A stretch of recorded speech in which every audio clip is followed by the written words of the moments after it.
and I found myself holding a live hand grenade, and I forgot what to do. I couldn't remember if it was thumb clip, pull pin, or pull pin, thumb clip. And chances are, whether you run your own business, manage a team, or simply manage yourself, you are always connected, you are always on call, you're always distracted.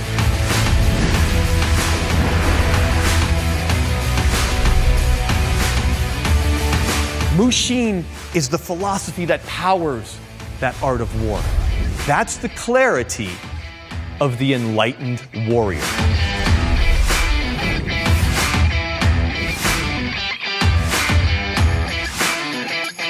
Think in your business or personal life. What's one hand grenade decision you're holding on to because you can't see good choices? Think about it for a minute.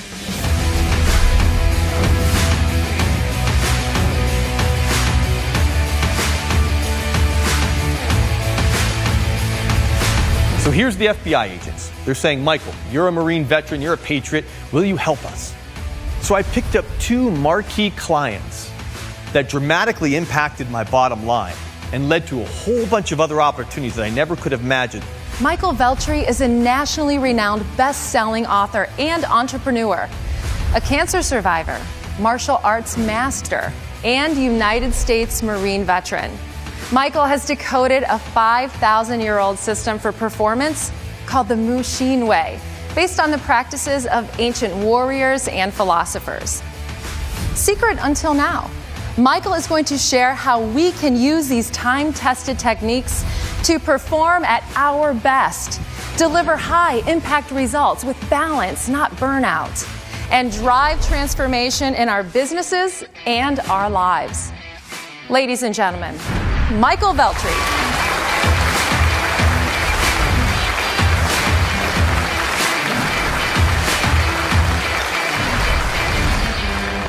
My first experience in working with elite, successful teams came when I was in the Marine Corps. And there came a time when I was training in the Marine Corps, and I found myself holding a live hand grenade, and I forgot what to do. I couldn't remember if it was thumb clip, pull pin, or pull pin, thumb clip. But I'm standing there holding a live hand grenade. Now, the Marine recruiter never told me about this. The Marine recruiter talked about travel to foreign and exotic lands. He talked about the glamour of the Marine Corps, of wearing the sharp dress blues uniform. And he talked about leadership, becoming a leader of Marines. He never said anything about having to hold and throw live hand grenades. So somehow I did manage to rip the pin out, and it's go time. You cannot put the pin back in a grenade once you've pulled it out. I'm sweating bullets. I am literally scared to death. I've got 30 of my Marine buddies watching to see if I'm going to screw this up and kill myself. I've got a Marine drill instructor right up in my face, purposefully screaming at me, causing fear, confusion, distracting me, and I've got a big decision to make here. 3 choices. Choice number 1, I make a good decision and choose to throw the hand grenade. Yet, like any good decision, it has to be executed properly. Because what good is it if I don't throw it far enough, or at the right time, or in the right direction? Option number 2, I make a bad decision. I'm so overwhelmed by my fear, right? I am holding a live hand grenade with the pin out. Or my ego. I don't want to look bad in front of my Marine buddies. My fear and ego corrupt me. I make a bad decision, dropping the hand grenade, killing myself, killing and injuring my Marine buddies. And then there's always the 3rd choice, where I neither make a good decision and throw the hand grenade, nor make a bad decision and drop it and get rid of it. But I choose to make no decision. And I have to hold on to that hand grenade for the rest of my life. So you see, decisions in our business and life are like holding that hand grenade. You're either going to hold it, drop it, or throw it. And you guys know we surround ourselves with walls of distractions and to-do lists. And sometimes holding off and not making a decision feels like the safest thing to do. But we all know delay is increasingly expensive. Windows of opportunity open for us, yet they close even quicker in today's 24/7, 365, hyper-connected, hyper-distracted world that we live in. On average, how many times a day do you think busy professionals like us look at their smartphone? 50, 100 times? Yep. Who else? Be honest, let me see how many of you use your smartphone as an alarm clock each morning. I would make a great decision, and I couldn't put two and two together to pull it off, but I would make a horrible decision and execute it perfectly. Have you ever done that? I was working with a client of mine who said, Michael, forget about more with less. You can double my budget. I can't do more with more. So how can we make good decisions under those circumstances? The Mushin way shows us how. Say you get a 5-word text message from your boss or from your largest client. And that 5-word text message simply says, hey, we have to talk. You ever get one of those? All right, how many of you felt your heart rate spike just thinking of it? You get that message from your boss, uh-oh, my commission plan changing, am I losing my job? Are we being bought? Are we being sold? What's going on? Or if you get that message from your largest client, do you start to worry, are they leaving me? Are they going to my competitor? The body's an amazing machine. The spirit is amazing. A few months after that, I was able to walk slowly. A few months after that, I was able to move a little quicker. I was able to jog. I was able to run. A few years later, I ran my first marathon on 1.5 lungs as a fundraiser for the American Cancer Society. I can kick Debbie, I can stomp on Taylor, he can kick me, I can sue them, they can sue me, or we can tie them up and push them away, run to safety. Let's untangle here. We can move another way to tie them up and run to safety. We get tunnel vision.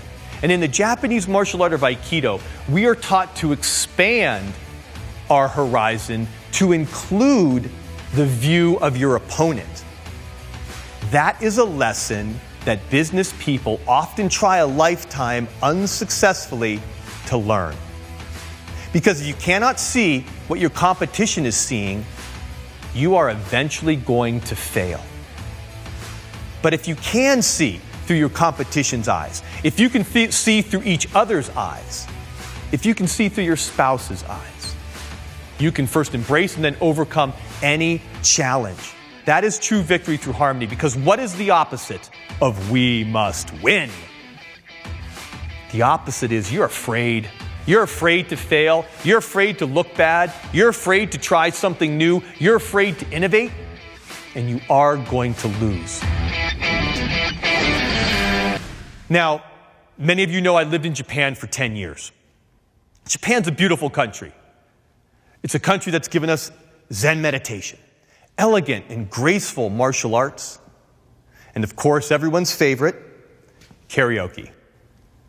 Modern Japan, however, has produced phenomena of overworked, hyper-connected, hyper-distracted worker bees called hatarakibachi in Japanese. And these worker bees, whether they're 25 or 65, are so connected, so stressed out, so distracted that they will literally work themselves to death. It's called karoshi in Japanese. And they will die at the office after an 18-hour marathon workfest, or on their 3 or 4-hour commute home or to the office.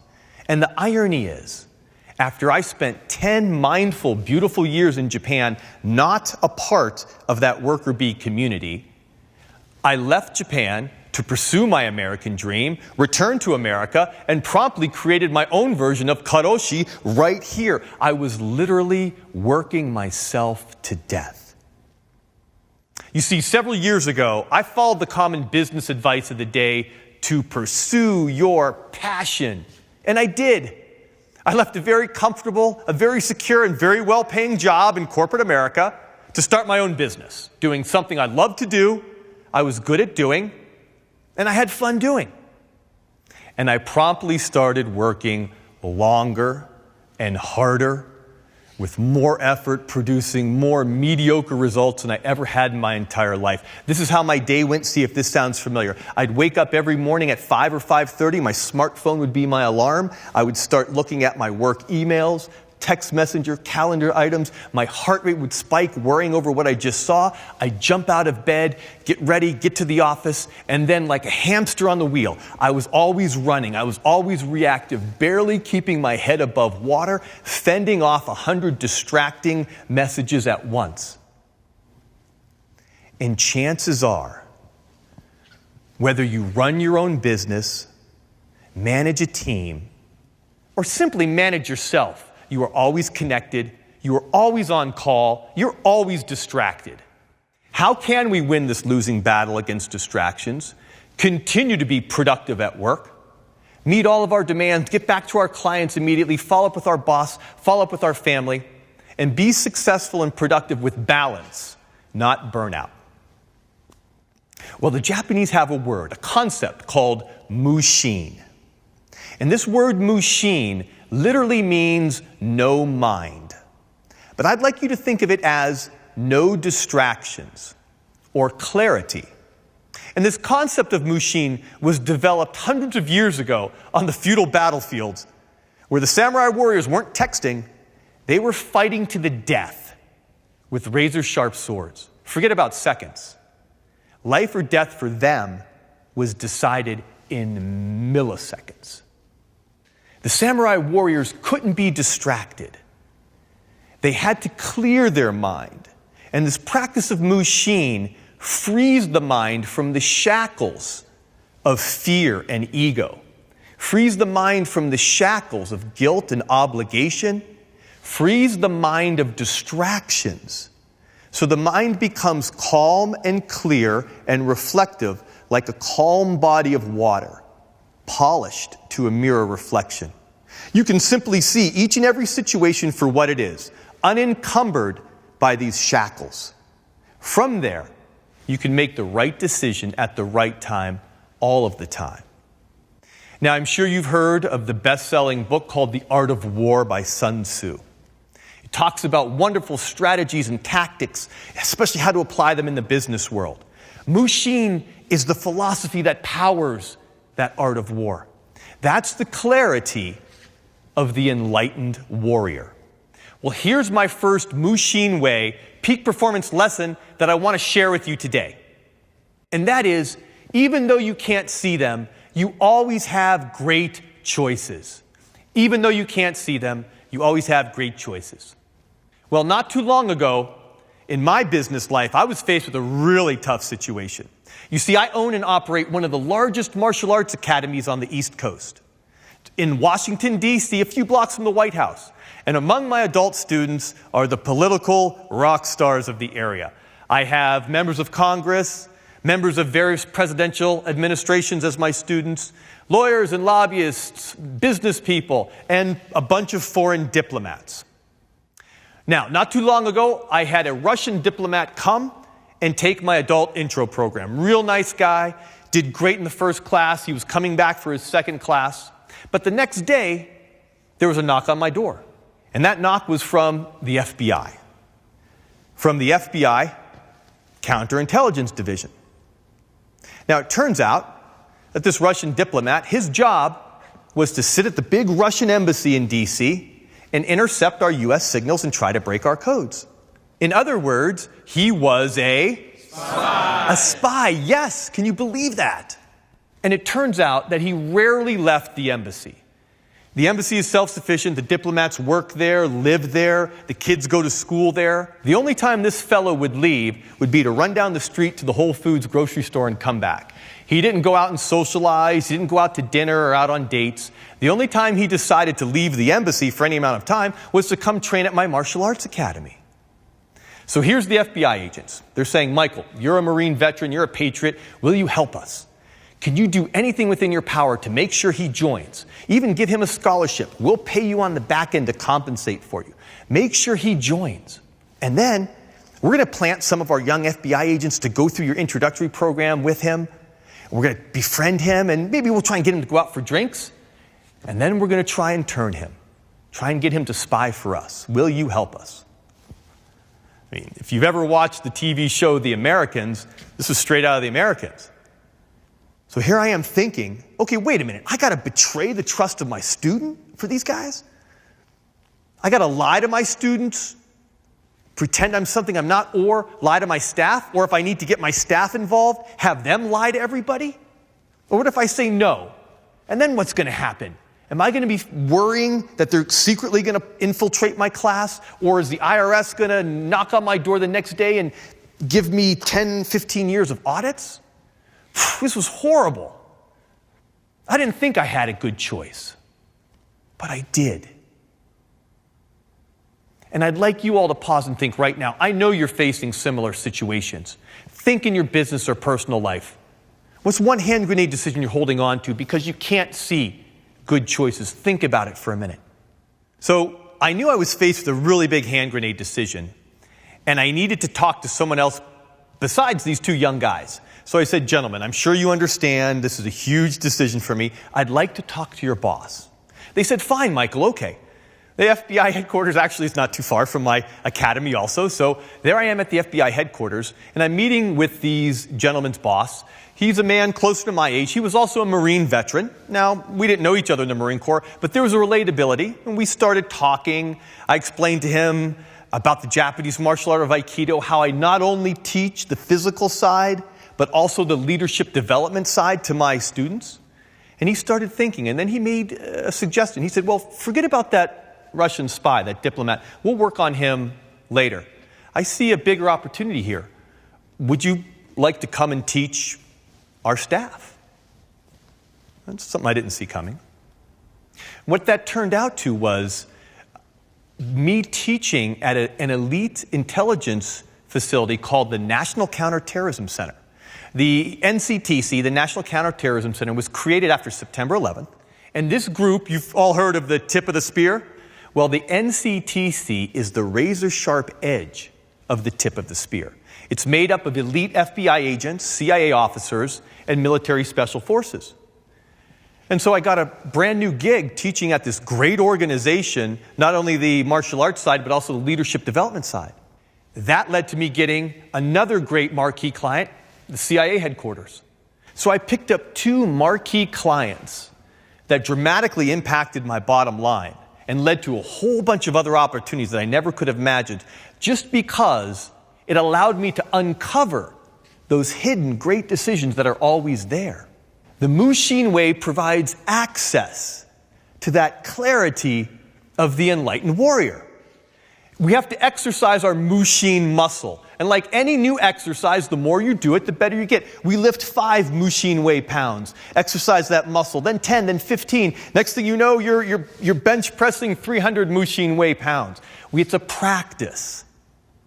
Because you guys know, when we are faced with those hand grenade decisions, we often attach more and more fear and ego to the point of paralysis. But when you pause to stop and think, where are my strengths holding me back? Where are the great decisions that I cannot see? I know they're there. And that true victory is achieved through harmony. You are juggling hand grenade decisions, not holding them, throwing them the right time, the right direction all the time, but especially when the pace is fast and the stakes are high. That achieves a level of peak performance with balance, not burnout. And that is the power, that is the promise, that is the practice of the Mushin Way. Thank you very much.